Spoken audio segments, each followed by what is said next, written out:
Hey everybody, today I'm going to show you a little bit of the making of the AV bay or electronics bay section, and in doing so you're going to see some of the way that I've designed the kind of nuts and bolts setup and the parts that I'll epoxy versus not. That way there's still access later, but things are locked in place that I want to be. Alright, so here we have our electronics bay, and you can see that I've already done a little bit to put it together. So let me kind of walk you through what I did. Okay, some of this I'm going to undo, some of it I won't. This is going to be the part of the rocket that is actually standing up like so. So this is going to be in the upper portion of the rocket where the main parachute is, and we're going to be actually connecting our charge wells in here. I'm going to have a primary and a backup charge, okay? And I'm going to space them out like that, and then you see where I have some little silver dots with a Sharpie right there and right over here. I'm actually going to drill holes there so that I'm going to actually be able to put the 22 gauge wire or for the E-match to come up and go into my charge wells with the black powder. Okay, that's the way I've done it before. I'm comfortable with it, and really it doesn't create any kind of issue being this close to where our shock cord's going to be. Okay, so but before I epoxy any of these in, let me show you some other stuff. These here are our terminal blocks, okay? I've got two of these. These are for our wire setups as well, for the primary and backup charges. These are not gonna go on this side. They'd get all charred up. They're gonna actually go on the underside of this lid here, okay? I'm gonna epoxy them in as well. And they're where the wire will connect from the actual altimeter to then the E-match, and then weave up through that hole. And usually come day of launch, I plug that hole a little bit with tape or with hot glue just to prevent a little bit more of the black blast from coming into the AV bay where the altimeter is. Not maybe totally necessary, but it's helpful, okay? I'm gonna epoxy these in because I don't anticipate ever having to move them. And I really don't want them to come loose, okay?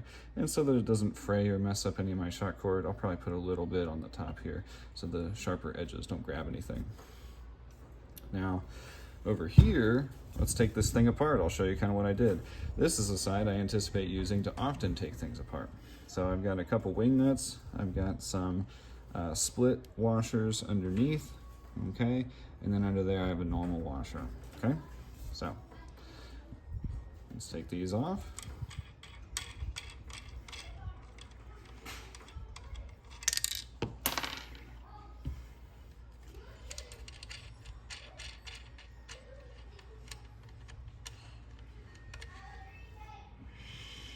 I like to set them off to the side in order. Just kind of helps me keep things organized. So wing nut, split washer, the normal washer. And repeat the same again over there. All right, and once those are off, you can take this off and just give it a little bit of a wiggle. Okay, put that off to the side. And then here, you can see down inside we have our AV bay sled. And you can see I had to adapt it a little bit. The original holes were off center a little too much, so I had to drill to the side. And I did the best I could. You'll see that when I take this off here, you'll see that these actually have to widen a little to still match the holes over here. But to be honest, it creates a little more tension, so this stays locked in place. I'm actually pretty fine with that. I usually don't need to slide the whole thing out in order to put my altimeter and GPS. So I'm gonna drill and place those things later. For now, that won't be happening today. Those components are in another rocket right now, and we'll be launching this next weekend. So this next part here, you can see I just added a nut and a washer here just to make sure that it helps prevent this from sliding during flight. You can see I already drilled one of the holes there, and now going for the second one.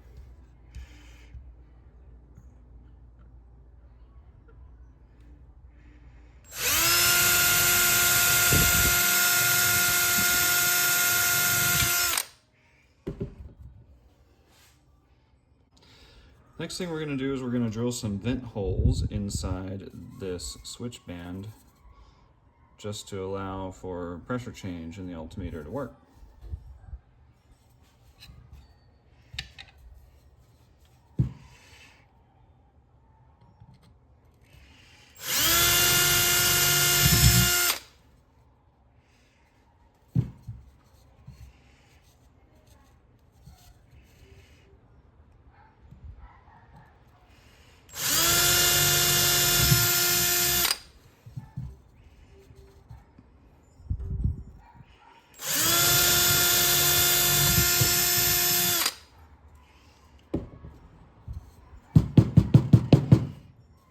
There you go.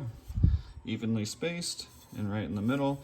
And that should allow, when the rocket flies up, when there's a pressure change in the atmosphere, it'll allow the altimeter to actually be able to pick up the barometric pressure, know what the altitude above ground level is, and do what it needs to do properly.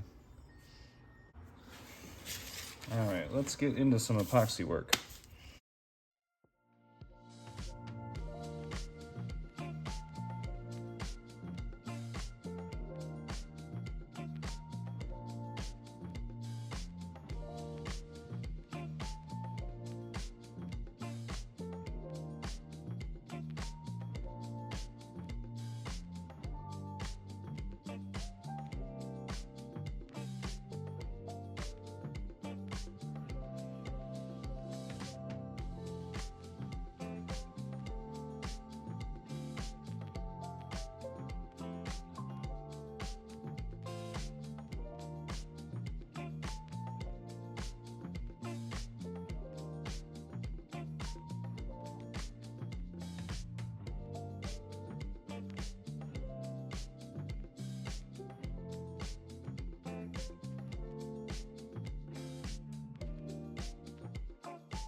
Now I'm just going to tack these in just a little so I can still work and put on these without watching the switch parts here just fall off.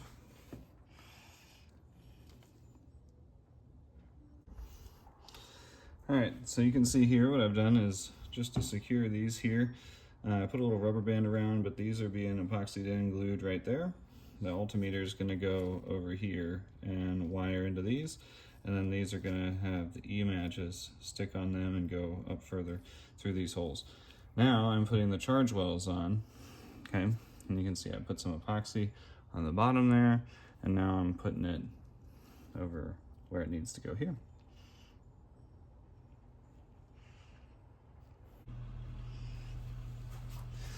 All right, something else we're going to do today is I have to put a couple vent holes in this, in the top body, and then I'm going to put one in the lower body. And what that does is it helps not create a vacuum inside the tube and make it hard for things to actually deploy and eject, if you will, during flight when the pressure changes, the air pressure, when it goes up a couple thousand feet. So we're going to go ahead and do that today based on the diameter and really the area inside the rocket in each section. What I'm doing is I'm putting just 2 1/8 inch holes in the upper part and just 1 1/8 inch hole in the bottom part. The bottom part is longer, but it's only going to have actually a bit of a smaller space for air to be compressed, like when the motor actually ejects.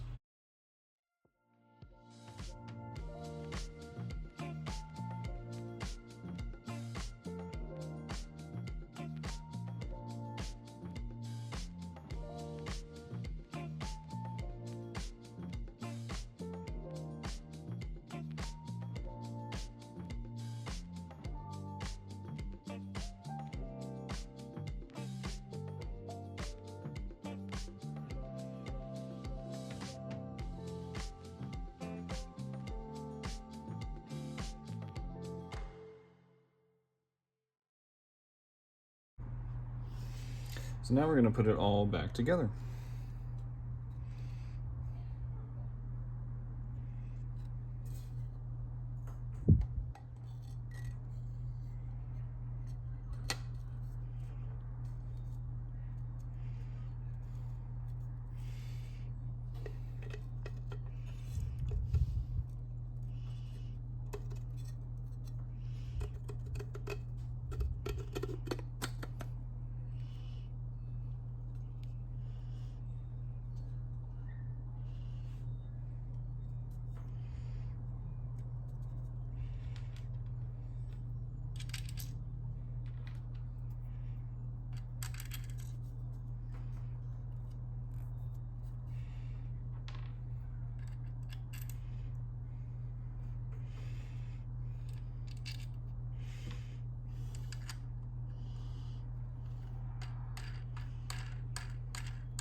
And there you have it, folks. All done.